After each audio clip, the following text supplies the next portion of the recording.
Shalom, este é Joseph Shulam e continuamos na terceira lição que trata das parábolas de Yeshua HaMashiach.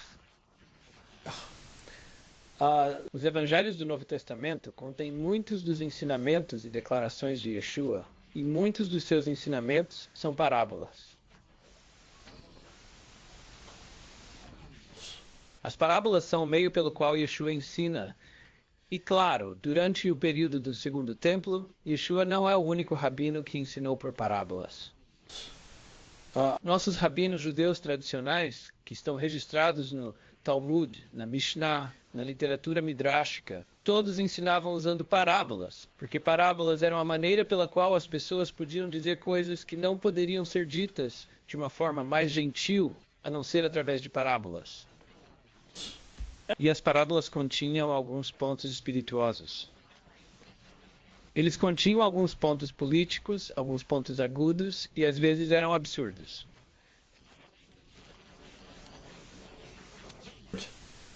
Mas na verdade, desse absurdo e desse ponto difícil das parábolas, pode-se aprender muita coisa que não pode ser realmente dita, a menos que seja contada por meio de uma história.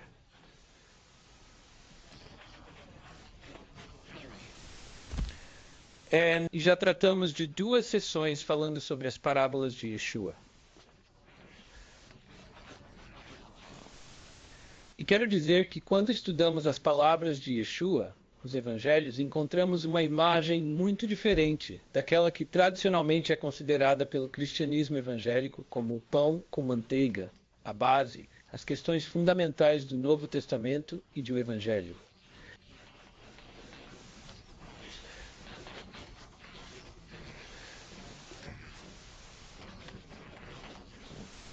As questões fundamentais do Novo Testamento, se forem retiradas dos Evangelhos, descobrimos que são muito compatíveis com o mundo judaico de Yeshua, com o tempo em que Yeshua viveu aqui na terra de Israel, na cidade de Jerusalém.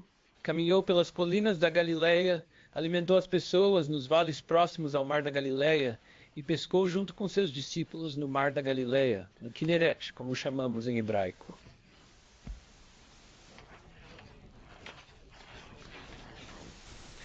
Então hoje quero tratar de uma parábola que trata de uma parte da cultura da época.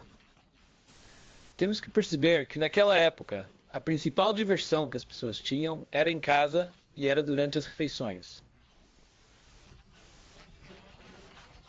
A hora das refeições não servia apenas para alimentar o corpo, mas também era considerada um momento maravilhoso para entreter, conversar, filosofar e aprender.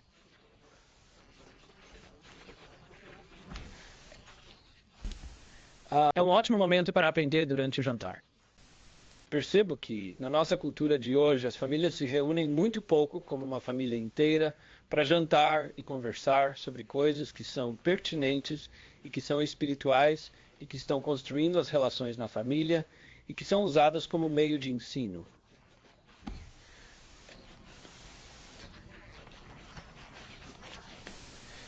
Mas tanto Yeshua quanto os rabinos tinham muito a ver com jantares.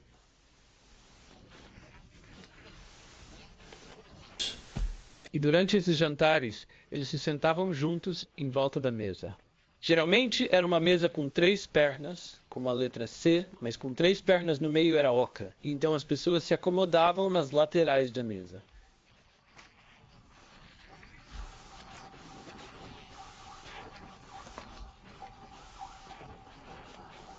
Oco no meio para que os criados pudessem trazer a comida e servir ao povo, a todo mundo ao redor da mesa.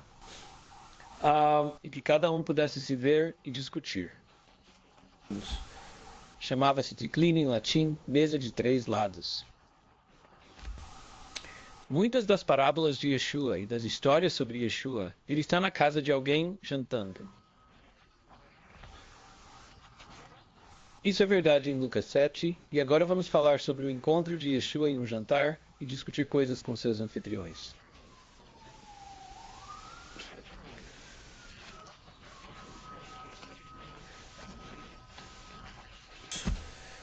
Vou ler a parábola de Yeshua primeiro, em Lucas capítulo 14, do versículo 15 ao versículo 27.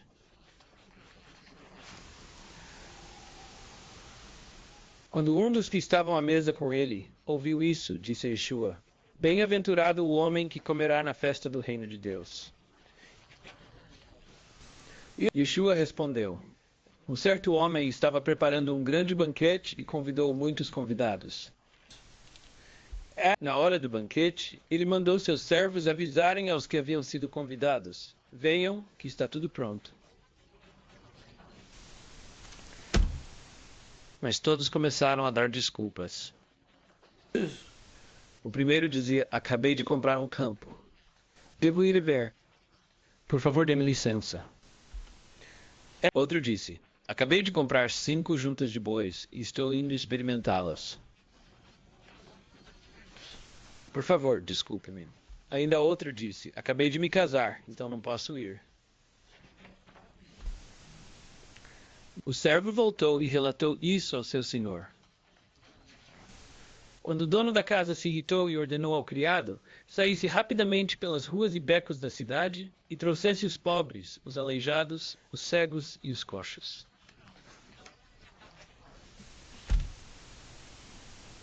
Senhor, disse o criado, o que você pediu foi feito, mas ainda há espaço.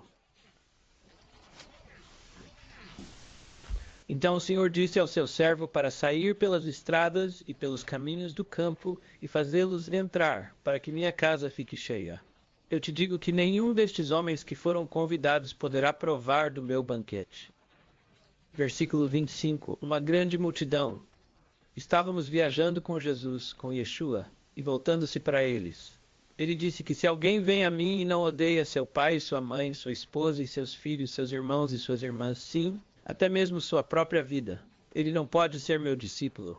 E todos que o fazem não carregar sua cruz e me seguir não pode ser meu discípulo.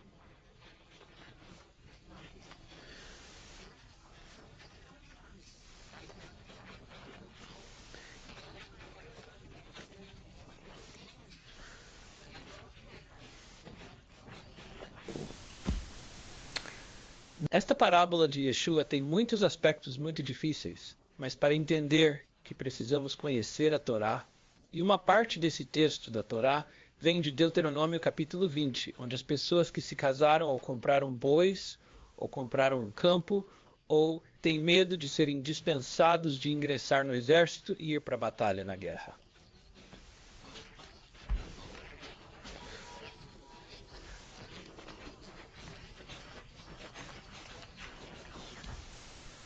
Esse é o primeiro aspecto que é muito evidente para quem conhece a Torá nesta parábola.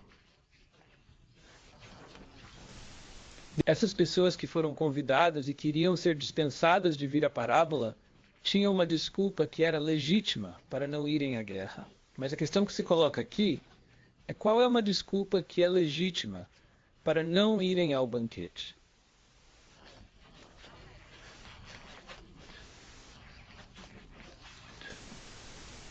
E tudo isso no cenário da discussão que já estava acontecendo naquela mesma mesa durante o jantar entre Yeshua e o convidado, que disse: Bem-aventurado o homem que comerá na festa do reino de Deus.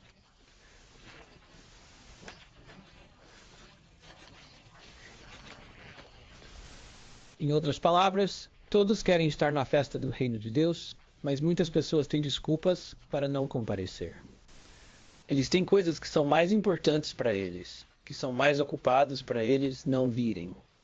Entraremos novamente nesta parábola no próximo ensinamento e discutiremos as implicações rabínicas que vêm desta parábola e da parábola que é paralela à parábola de Yeshua na literatura rabínica e aparece várias vezes na literatura rabínica e nos esclarece também sobre a cultura, a época e as implicações morais dos ensinamentos de Yeshua.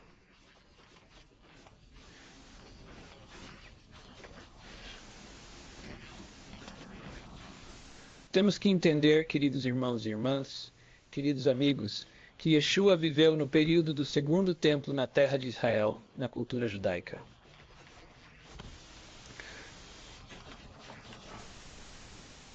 E a cultura judaica, embora tenha tido influências da cultura grega, como hoje temos muita influência da cultura americana, e até mesmo a nossa língua foi contaminada com muitos inglesismos, como dizem, pelo Marsik Mayim, que é claramente um inglesismo.